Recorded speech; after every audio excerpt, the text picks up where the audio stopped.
All right, welcome back to Read Aloud of Frindle. Last time we met Nick, who's kind of a goofball. He's a little bit of a troublemaker, but not on purpose necessarily. He's an interesting character. Let's find out a little bit more about him. Chapter 2 is called Mrs. Granger. 5th grade was different. That was the year to get ready for middle school. 5th grade meant passing classes. It meant no morning recess. It meant real letter grades on your report cards. But most of all, it meant Mrs. Granger. There were about 150 kids in 5th grade, and there were 7 5th grader teachers. 2 math, 2 science, 2 social studies, but only 1 language arts teacher. In language arts, Mrs. Granger had a monopoly and a reputation. A monopoly in this case means she had all of the language arts to herself. Mrs. Granger lived alone in a tidy little house in the older part of town. She drove an old, pale blue car to school every morning, rain or shine, snow or sleet, hail or wind. She had a perfect attendance record that stretched back farther than anyone could remember. She sounds like a pretty serious person. Her hair was almost white, swept away from her face, and held up into something like a nest on the back of her head. Unlike some of the younger women teachers, she never wore pants to school. She had 2 skirt and jacket outfits, her gray uniform and her blue uniform, which she always wore over a white shirt with a little cameo pin at the neck. And Mrs. Granger was one of those people who never sweats. It had to be over 90 degrees before she even took off her jacket. She was small, as teachers go. There were even some 5th graders who were taller, but Mrs. Granger seemed like a giant. It was her eyes that did it. They were dark gray, and if she turned them on full power, they could make you feel like a speck of dust.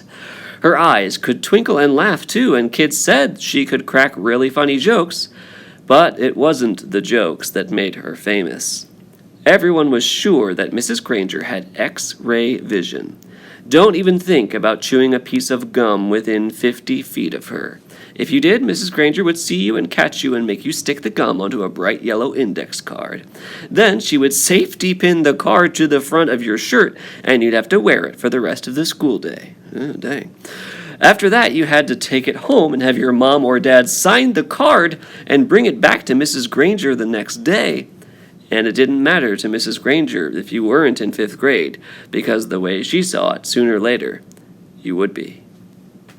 All the kids at Lincoln Elementary School knew that at the end of the line, 5th grade, Mrs. Granger would be the one grading their spelling tests and their reading tests, and worst of all, their vocabulary tests, week after week, month after month.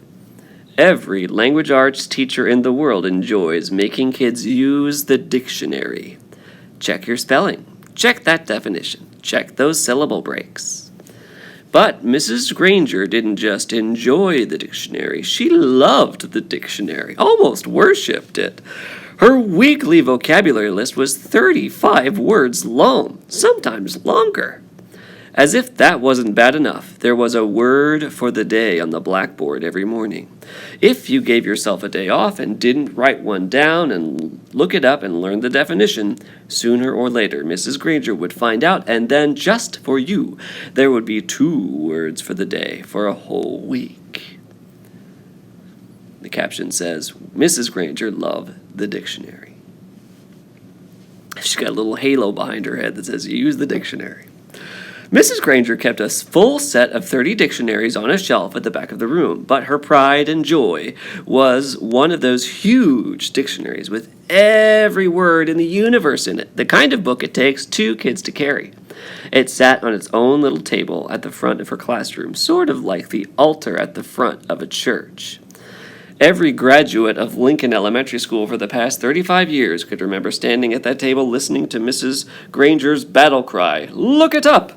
That's why we have the dictionary." Even before the school year started, when it was still the summer before 5th grade for Nick and his friends, Mrs. Granger was already busy. Every parent of every new 5th grader got a letter from her. Nick's mom read part of it out loud during dinner one night in August.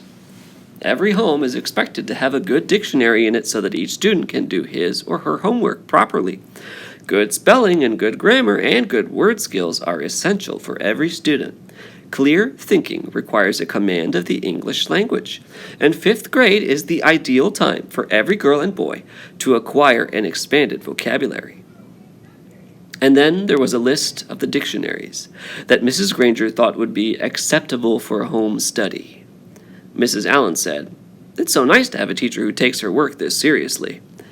Nick groaned and tried to enjoy the rest of his hamburger. But even watermelon for dessert didn't cheer him up much. Nick had no particular use for the dictionary. He liked words a lot and he was good at using them, but he figured that he got all the words he needed just by reading, and he read all the time. When Nick ran into a word he didn't know, he asked his brother or his dad or whoever was handy what it meant, and if they knew, they'd tell him. But not Mrs. Granger. He had heard all about her, and he had seen 5th graders in the library last year, noses stuck in their dictionaries, frantically trying to finish the vocabulary sheets before English class. It was still a week before school, and Nick already felt like 5th grade was going to be a very long year. Well, this is an exciting little intro. We've got our protagonist, our main character, Nick, and we've already got, I don't know if she's going to be his enemy exactly, but we've got someone who he's probably going to be butting heads with a little bit. So I'm excited to see where that goes. We'll find out more next time we read.